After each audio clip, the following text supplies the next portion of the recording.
کیا آپ کسی مشکل میں ہیں؟ کیا آپ پریشان ہیں؟ کیا آپ کے کوئی کام بگڑ رہے ہیں؟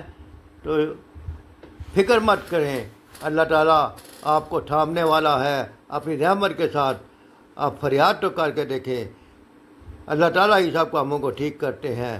اور یہ دعا نبی کریم صلی اللہ علیہ وسلم کی بتائی ہوئی دعاؤں میں سے ایک دعا ہے، یا حیو یا قیوم برحمتک استغیث اصلح لی شانی کلہ ولا تکلنی الی نفسی طرفۃ عین۔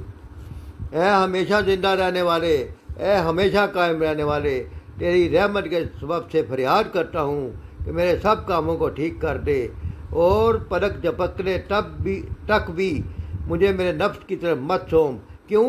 انسان جب جذباتی ہوتا ہے، اپنے نفس کی بات مانتا ہے، تو غلطی کرنے کا امکان ہے۔ اس لیے اللہ کی رحمت سے مستفید ہوں اور اللہ کو سب کام جو ہے وہ ٹھیک کرنے کی دعا کریں، اور ہمیشہ زندہ رہنے والا اور ہمیشہ قائم رہنے والا کبھی آپ کو مایوس نہیں کرے گا۔